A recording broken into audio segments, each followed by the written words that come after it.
Thank you, Norman and Norman. I would like to take this opportunity to actually acknowledge that none of this work would have been possible without our governance group. Their guidance and their commitment to the project, as Sandy pointed out, there were some challenges, but it was a really rewarding project to be involved in, and I'd just personally like to extend my thanks, and on behalf of Norman, extend his thanks to Michelle Thompson and Anne-Marie Sauer from the Northern Melbourne Medicare Local, to Chris Carter, who can't be here tonight, and Sean Lynch from the Inner North West Melbourne Medicare Local, and to Sandy, Austin, and Shane up the back from Shane Quinn from the Department of Health, Robin Cook from Northern Health, and also Colin Wilson from the Royal Melbourne Hospital. The findings that I will present tonight are just a snapshot of the analysis that Norman highlighted, and I will bring to your attention some of the findings from the literature review that Norman Swan has already highlighted as well. As part of the literature review, I did look at over 140 articles on a broad range of topics. And I'm sure you know that once you read one article, you get interested in another line of thought, and you read another article, and it was an evolving process. The literature review does underpin the summary report that you do have in front of you, as well as the full report, which we will release pending the incorporation of your feedback, your comments and your suggestions from tonight. The first assumption I will report on relates to the theories and perceptions regarding the potential causes of emergency department overcrowding and the role primary care type presentations play in this environment of increased demand.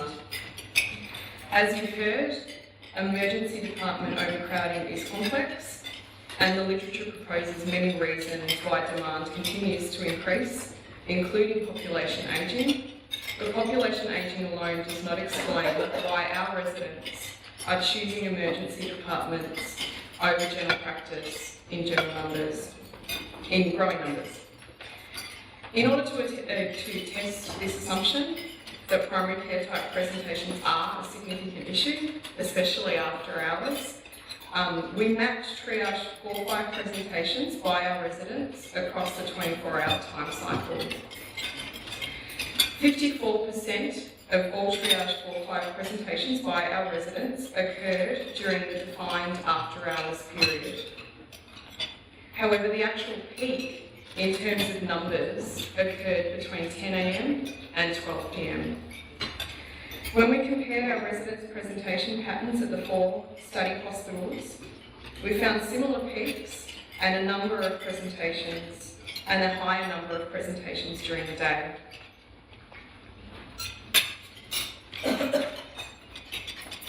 Here you can see that for all 4 of the study hospitals, the peak time for our residents was between 10 a.m. and 12 p.m. You can also see similar presentation patterns from 9 p.m. to 9 a.m, with 5 a.m. to 6 a.m. being the quietest time of the day. Overall though, St Vincent's Hospital is different to the other 3 hospitals, both in terms of numbers presenting and the general decline in resident presentations. Their decline starting roughly from 2 p.m. instead of 9 p.m. The interesting presentation patterns that we found are actually between that 3 p.m. and 9 p.m. time period. At 3 p.m. you can see a small peak in attendances at Northern Health, so the red line, and at the Royal Melbourne Hospital at the yellow line. But at the same time, at 3 p.m. at the Austin Hospital, you can see that the presentations actually go down. Another difference is the peak in attendances at Austin Health from 6 p.m. to 8 p.m. before a much more rapid decline at 9 p.m.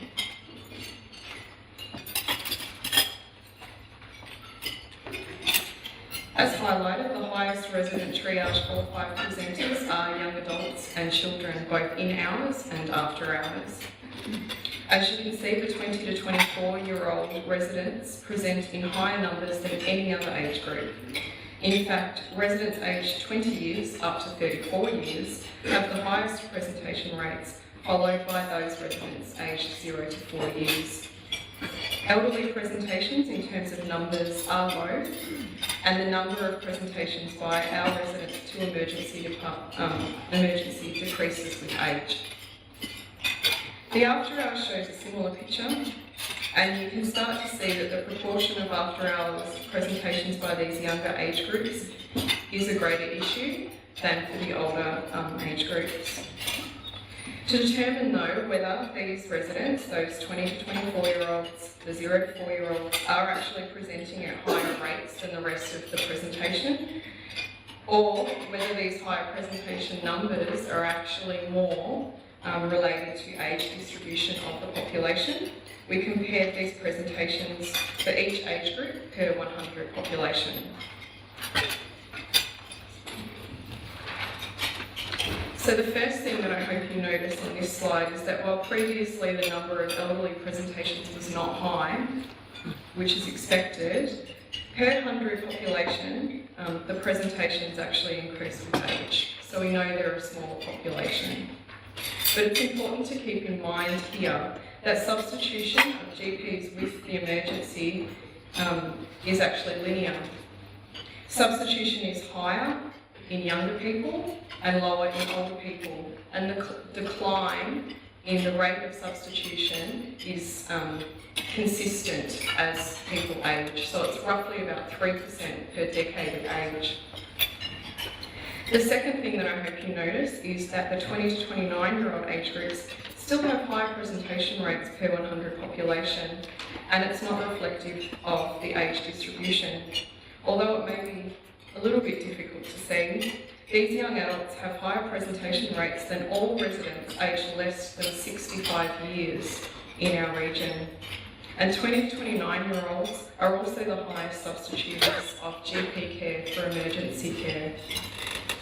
The third important finding this graph highlights is that per 100 population, residents aged 0 to 4 years of age also have higher triage 4-5 presentation rates than other residents aged less than 65 years of age in our region. Lastly, in exploring the assumptions around the role primary care type presentations play in overcrowding, I wanted to present to you an overview of the conditions our residents presented with at the 4 study hospitals. As you can see, and no doubt expect, psychosocial conditions are less likely to be categorised as triage 4-5. Where residents do present with these conditions and are allocated a triage 4-5, they are more likely to do so after hours. While alcohol and drug intoxication is often linked to the younger age groups that we've spoken about, the number of triage 4-5 presentations with these diagnoses is small, as you can see, and does not account for the overrepresentation of 20 to 29-year-olds presenting in our sample. In terms of whether resident presentations are potentially avoidable, injury-related conditions are more likely to be allocated a triage 4-5, which no doubt is expected, but are half the number of presentations associated with an illness. Illness-related presentations are slightly more likely to occur after hours. Dental-related presentations to emergency are often viewed as avoidable presentations. Again, the number of presentations is small, but dental conditions are much more likely to be allocated a triage 4-5 condition and also to occur after hours. We also know that while patients with chronic disease utilise significant emergency department resources due to the complexity of their conditions, these residents are, however, less likely to be allocated a triage 4-5, with the exception here of asthma, and in general are less likely to present with a triage 4-5 after hours. Thank you very much, Sarah. Now we're going to choose our panel two, who can come up now and bring your notes with the PowerPoints, because from now on you're going to get a wry neck from moving around. Travis Kerr is an emergency physician. He's the director of the Medical and Emergency Medical Service at the Austin Hospital. Jim Kane, who for the last 4 years has been the CEO of Derby Community Health, one of our leading community health services in Victoria, multi-award winning, and is currently chair of the North East Primary Care Partnership, and he's had many years' experience as a clinician and senior manager in health community services. Gareth Goodyear is Chief Executive of Melbourne Health and has been so for 11 months, almost to a day. He came here from running the Addenbrooke, the Cambridge University Trust Service, and swapped in flight with the former head of North Brisbane Service to going out to run the Cambridge Service. Gareth has spent 25 years in Australia, so he's no stranger to Australia, but ran really major services in the UK as well, including the Brompton and Harefield, which is heart transplant and respiratory. Christine Kilpatrick is here. Thank you for coming, Christine. Christine is a neurologist, an adult neurologist by training, ran Melbourne Health, and then went from there in 2008 to run Children's Hospital, and during the transition to the new building. And last and certainly not least, Mary Thomas, who's a general practitioner trained in the UK, has worked in the GP liaison consultant at Northern Hospital, and also is is working part-time in the emergency department at Northern and studying for the emergency medicine. So please welcome Mark.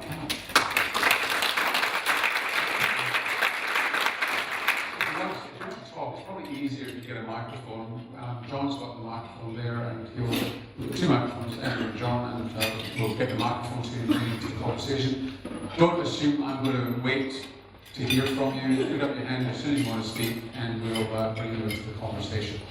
And John and Andrew, if you raise your hand when you're with somebody who wants to speak, when you know something. Can I just get, can you go back 2 slides?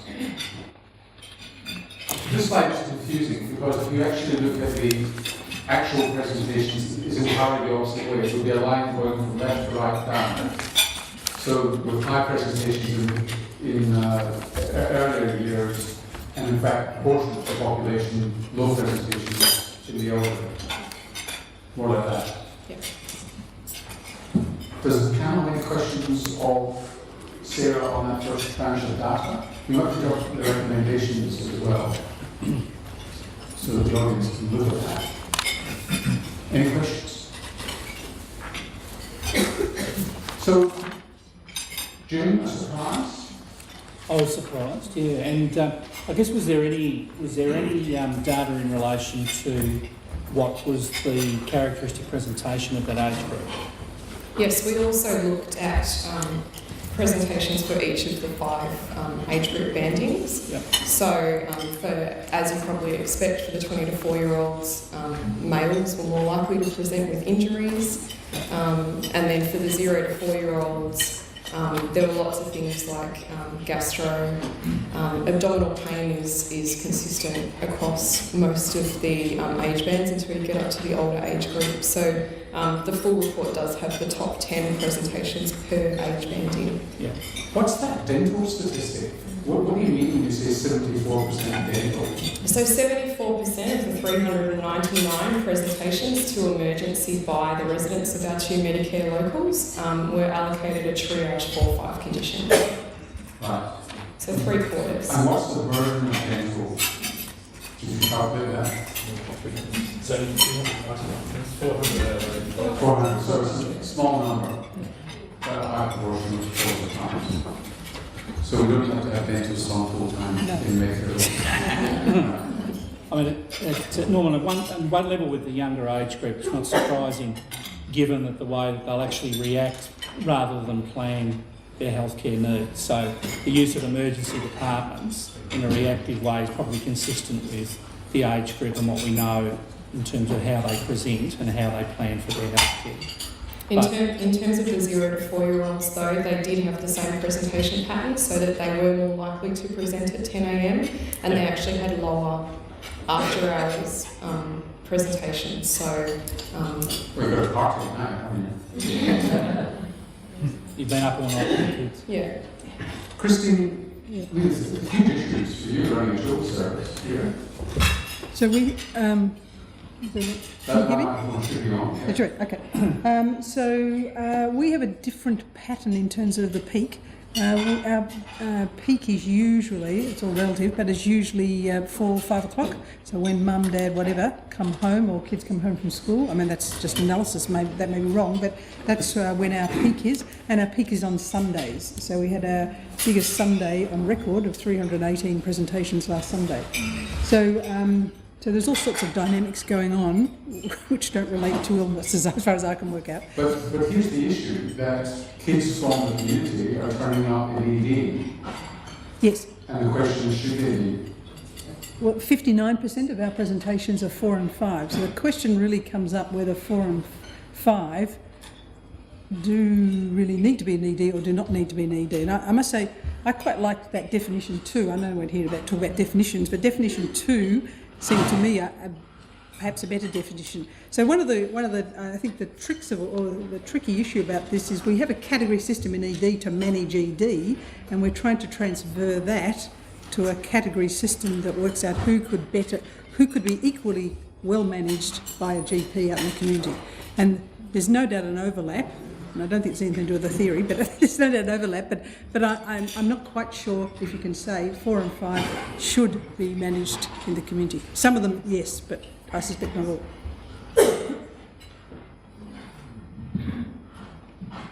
Hi, Christine, Deb Wilson. Have you got statistics on whether those patients are called nurse on call prior to presenting? No, we don't have. Some years ago, in preparation for this, I asked that some years ago a study was done at the hospital asking families as they walked in the door in a delicate way, why did you come here? Particularly 4s and 5s. And so Nurse on Call wasn't around then, but we're interested to look at that again because a lot of them came because they said they had confidence that everything they needed would be in one place. Sometimes it was after hours. A lot of the hours, as I say, our peak is really after hours by the time you get there. And so I think there's an issue of confidence, whether that's right or wrong is probably irrelevant, but that's one issue, and one is this issue of a lot of it is after hours. So do you have any data on that, Sarah? The last data that I saw from Nurse on Call was that only around 44% of people actually follow through with the instructions that they were given. And that's across not just for 0 to 4, it's the whole age range. So it's fair. I was just going to say most of the literature that's looked at similar services internationally have not shown a decrease in emergency department attendances when these telephone providers are used. And the literature, sorry, just to jump in, the literature strongly supports that patients do not like telephone triage systems in place of actually going to see someone, so they will actually go regardless. Yes. John Stanton, general practitioner. I'm just interested in that spike of people in their 20s going to an ED, and I think that's quite different to the presentations of general practice. We see a lot of young children who are borderline like their parents, we see a lot of older people with chronic disease, but we tend to see people in their 20s less frequently. We probably see healthy young women once a year for a strictly pill, but there's no reason for young men, healthy young men, to engage with general practice. And I just think that's an interesting observation that probably once young people have had children, they then engage with general practice, but before that, they tend not to. Isn't it sort of a Generation Y thing? The way they do things? Well, maybe except that for as long as I've been looking in this area, adolescents haven't been adolescents young people have not been going to general practice. So it's not new. Have you ever seen a large number of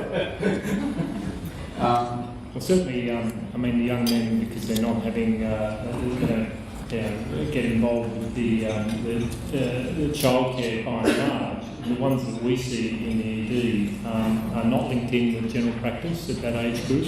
They don't have chronic illness and they are opportunistic. Which brings us to our first recommendation there, which is encouraging young adults to register with general practice. Mary, how feasible is that? I mean, it's fine to say that, but how would you actually do it? I mean, I don't know. I mean, I think sometimes we have to just stand back and look at what is and ask why, rather than expect them to fit into the box that we think they should fit into. And society is changing at a rate that a lot of us can't keep up. I certainly can't keep up with Twitter. And I guess we have to ask them, why are they going there? What's making them go there? I think it would be interesting to somehow integrate more education within the school system, because I think you have a captive audience at school, they're more open to suggestion. And, you know, obviously we have things like, you know, smears and sexual health, and we can engage in sexual health, but it may be that we have to really look at what our expectations are as well as their expectations. So, Derek, what would you like to see out there in general practice? Just this first taste of the data we're presenting tonight. Well, I think it's always good to encourage people to have a general practitioner, so I would certainly encourage recommendation 1. I think it's much harder for paediatrics, really, frankly, because... So tell me what you do at the Royal Melbourne to do that. Sorry?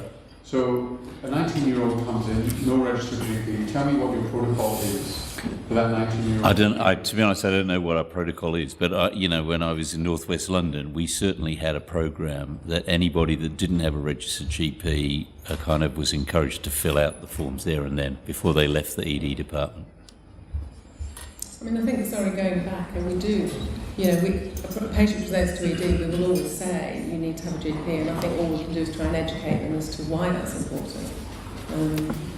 You know, I'd agree with encouraging them. Jim? I think the other thing that age group would probably be open to community-based alternatives if they were established long-term and available 24 hours. If there was a... Well, it sounds that you only need to be available between 10 and 2 and you'll be fine.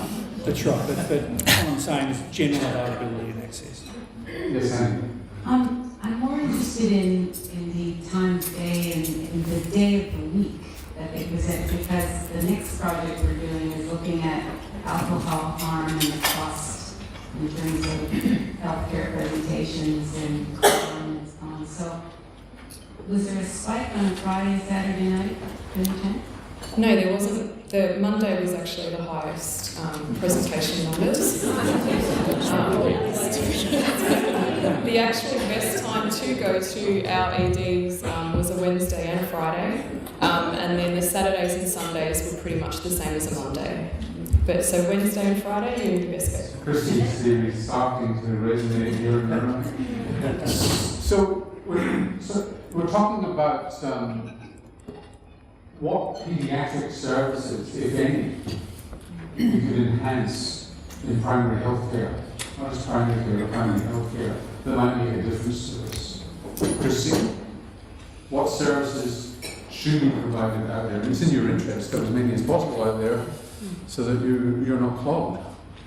Well, I think if you just look at from the children's hospital point of view rather than paediatrics in general, so we have families who... But you're providing statewide paediatric service as well. We do. Yes, we do. But clearly, with our growing number coming to the ED, that's becoming a significant problem for us. So we need to work.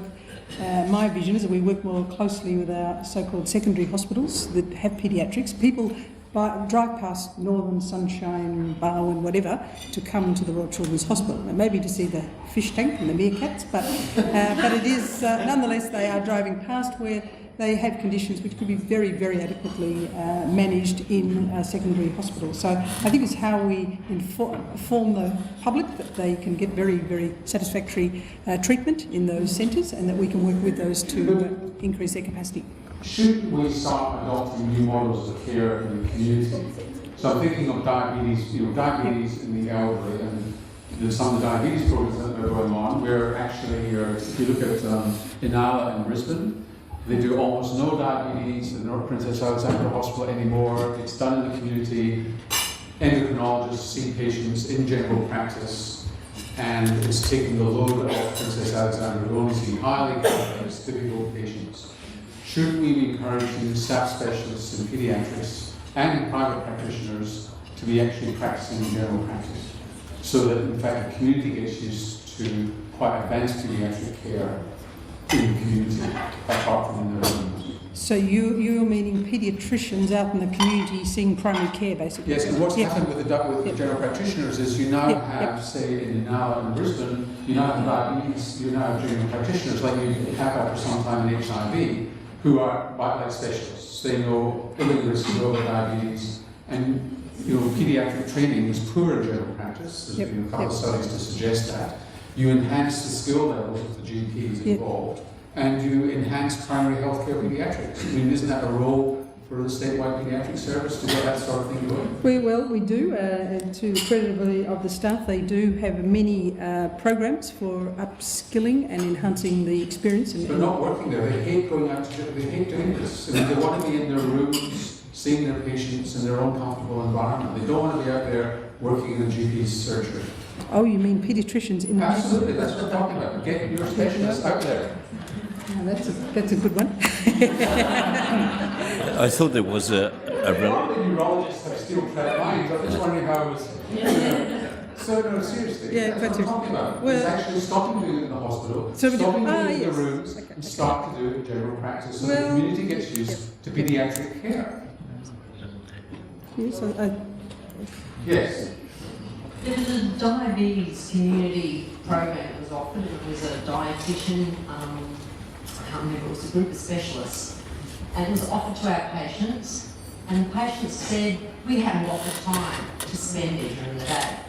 So that service was offered, I think it was $10 if you're on a healthcare card. But for them to find the time to go and get all this specialist care, for them was time out of their day. And they believed they had the handle on, no, I know my diabetes, I've got it under control. So for them to go, like the service was available, the service was cheap, there was education at numerous levels, but they just didn't have the time. So the one in Nala is actually a replacement for outpatients and seeing specialists. So this is not forcing people to come without any problems. So these are people who want to see the doctor, instead of actually going to see the doctor in Princess Alexandra, they're going to see them in the general practitioner surgery. So it's the regular outpatient care. And then when they come to the outpatient, which is actually the general practitioner surgery, they get multidisciplinary based care. That's the GP model. Sorry, yes.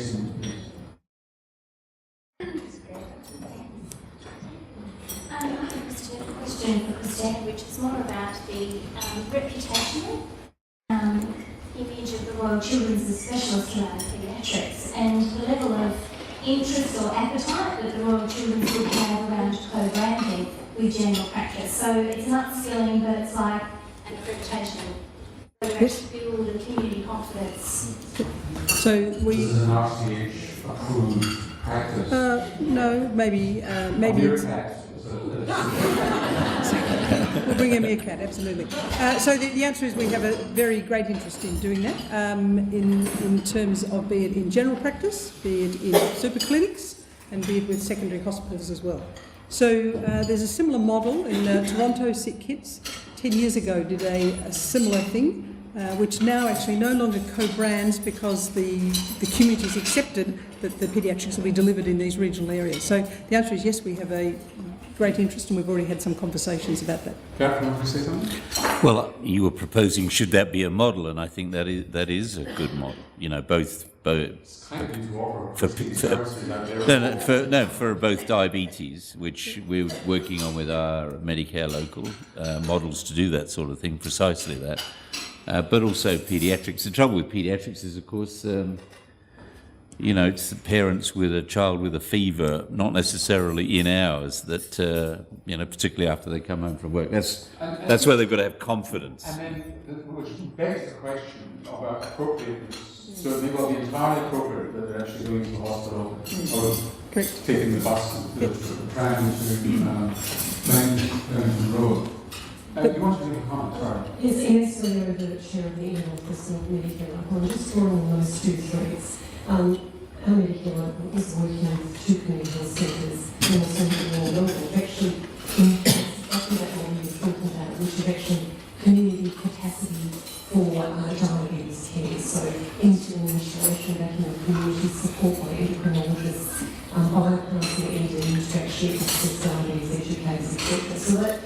meetings, that requirement, that gap has actually been identified by all those healthcare sectors and being proactively addressed at the moment. The question is whether it actually can help with acute paediatrics. No, the issue with acute paediatrics also is that it's interesting because the Children's does have a model where it gets paediatric fellows out into maternal child health settings, and it does that very successfully, but again, it's that sort of in our waiting list. I think we have many staff who go as general paediatricians and as specialists into so-called outreach clinics. We're in the regional areas and outside Victoria as well. But that's a model of very much 9 to 5, an appointment. It's not embedded within a general practice. However, telehealth is another avenue, which again doesn't help the ED, but it does help in terms of ensuring people get the care they need, but they don't have to come into the hospital. Mary and June? I mean, I think the other question is, just because GP, is it a problem? I mean, we're not going to stop everyone going to emergency, and we're not going to make everything primary care, and vice versa. And because there's a peak, I think it's more important to ask the question, is it okay, is it appropriate? And in the same way, it works... Hold that thought, because it's the next assumption. Okay. And all the data, any data we get, I mean, I think it's fantastic, and the way it's broken down is fantastic, but it is data that looks at a certain snapshot. And if we're looking at the bigger picture of primary care GP interface, we've really got to look at category 3s and wider issues as well. I know that's not the subject for today. But in terms of category 4 and 5, I mean, having come from a background in general practice, I think most GPs will probably support this, that they're incredibly experienced at recognising a sick child. The issue is nobody wants to take the risk of not... I mean, in general practice, we'll talk safety netting. As part of my consultation with any parent of a child that they're worried about, I will always say, please come back to me, or please go to emergency if you are worried. And I think that's appropriate clinical practice. Therefore, from working both sides of the fence, I never mind reassuring the parent. So to me, they're absolutely appropriate. And so whether there's a peak or not, it just is, you know. True. And that's where we use paediatrics as an example. In terms of any bundling of care or condition, that's where I think the Medicare Locals have a very important job, because the point that was made before in terms of thinking about the links between a whole range of services from the community service sector to primary health care, GPs, and then acute services, and what can be co-located on a population health basis. Because if we start to imagine and to build co-located services and to think about it on a population health basis, then you will get people coming to those services. So paediatrics, if we're able to combine medical services with... By the end of tonight, Jim, No, absolutely, Norman. But in terms of thinking about how we provide attractive and functional alternatives to centralised systems, I think the Medicare Locals have a very important role in terms of bringing us together on that. Jane? Yes, I just wanted... Just before Jane speaks, I really want to the next topic. I just want to sense, just touching base with those recommendations, what are we missing here in terms of recommendations that we might be able to do as Medicare Locals and regional health authorities, health services and so on, that may not be out there, or topping up these recommendations so that people can take, boards can take this away as a strategic option. Okay. One of the things, this became very loud, one of the things that I was going to mention is the ability of general practices to be flexible when people ring for same-day appointments. And our practice-based research network at Melbourne Uni has looked at a little project that is, which came from the GPs involved in the network about how they're dealt with.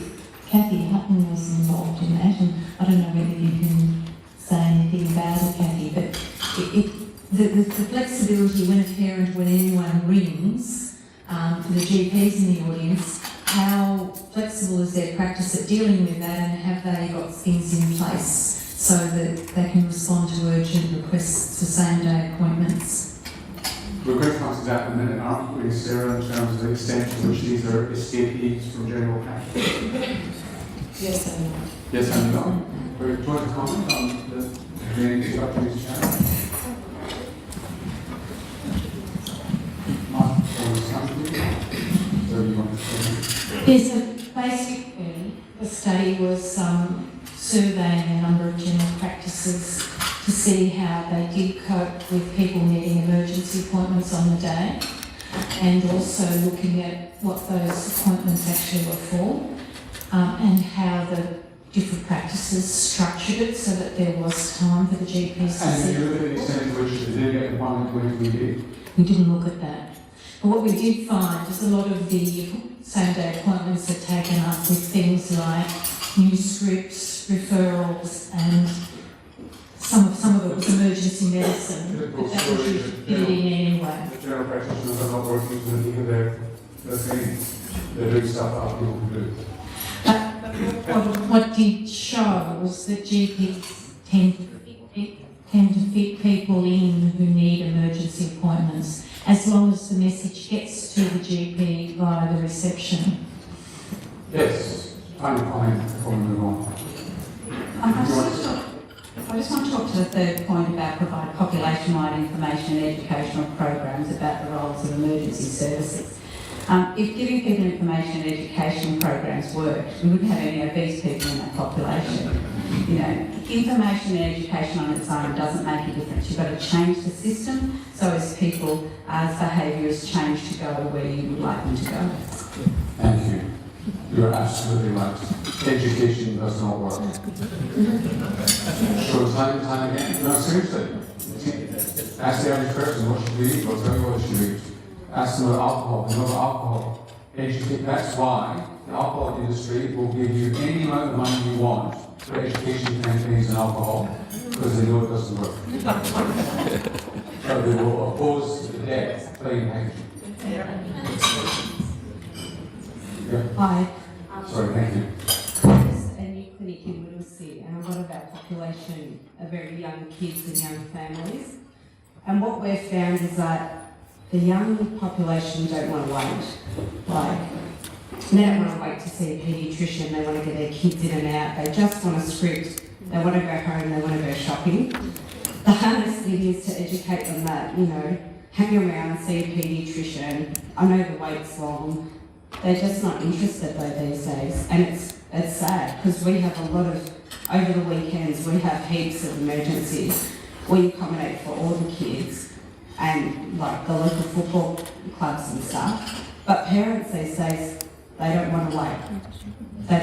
They're not wanting to give their kids much more. That's Christie's instant gratification. Let's move on to the next assumption.